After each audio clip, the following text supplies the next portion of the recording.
Operation Tule.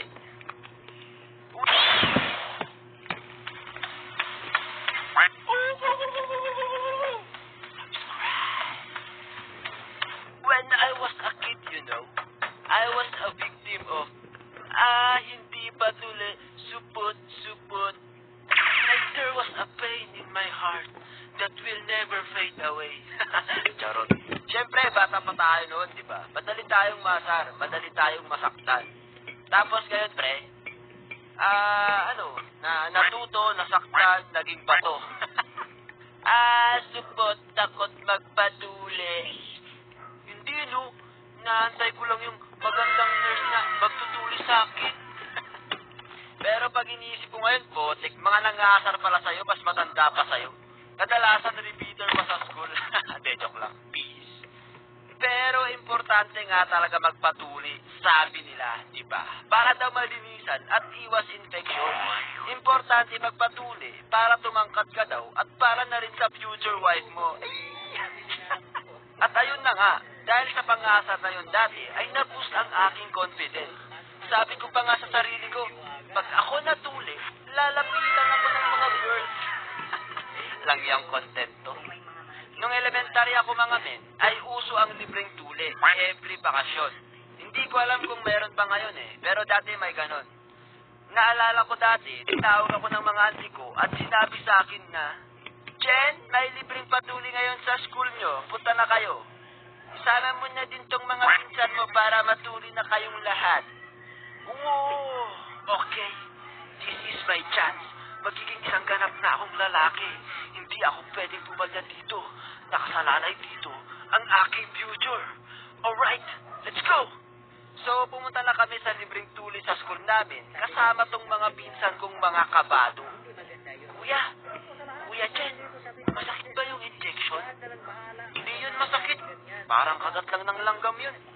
Kuya Jen, mawawala ba putotoy ko? Ano ka ba? Hindi yan mawawala. Babawasan lang nila. Kuya Jen, takot ako. Tumigil ka nga. Ito ng pagkakataon natin para makakita ng magandang nurse. Nung kami na ang susunod, ay nakaramdam ako ng konting kaba. At pagtingin ko sa aking likuran, ay nagsitakbuhan yung iba kong pinsan. Mga mahihinang nilalang!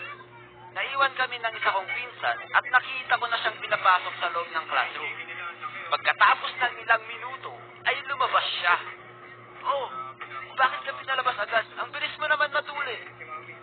Hindi, kuya. Ligo mo na daw ako, sabi ng doktor. Botek ka! Bakit kasi hindi ka naligo?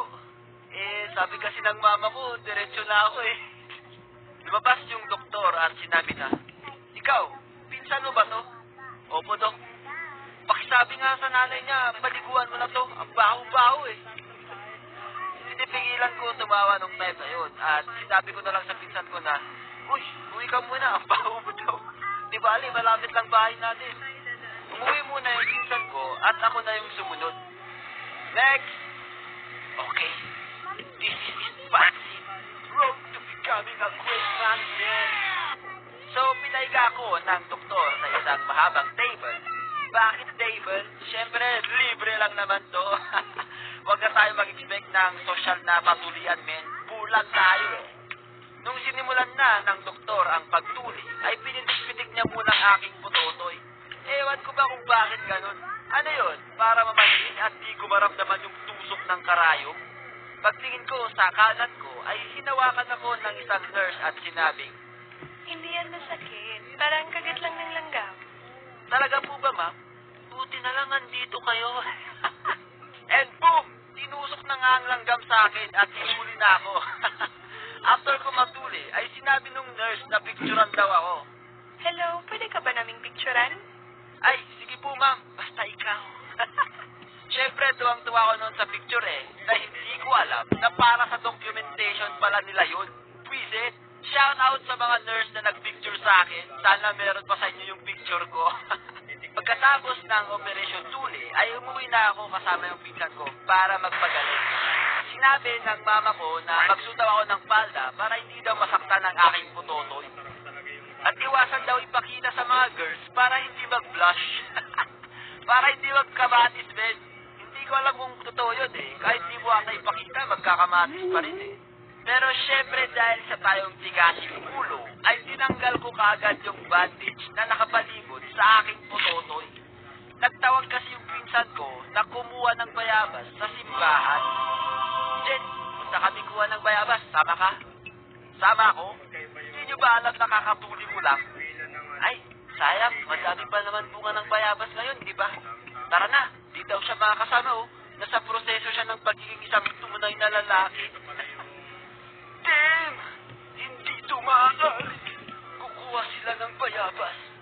Sandali! Sasama ako. What? Seryoso ka, pre? Don't you dare challenging me, boy. Dahil nga sa kagustuhan kong sumama, ay boom! Nagsuot na ako ng brief. Nagsuot ako ng pantalon. Kahit di pa ako magaling. Aray, sumasabit yung tahi. Okay, hawakan ko na lang. Let's go, boys! Kuha na tayo ng bayabas. Kailangan ko na din yung dahon. Kayo mga men, anong kwentong tulin nyo? Sa mga girls, tamang noon lang muna kayo dyan. Peace! Thank you sa panonood. Like, comment, share, and subscribe. At syempre, huwag nyo din kalimutang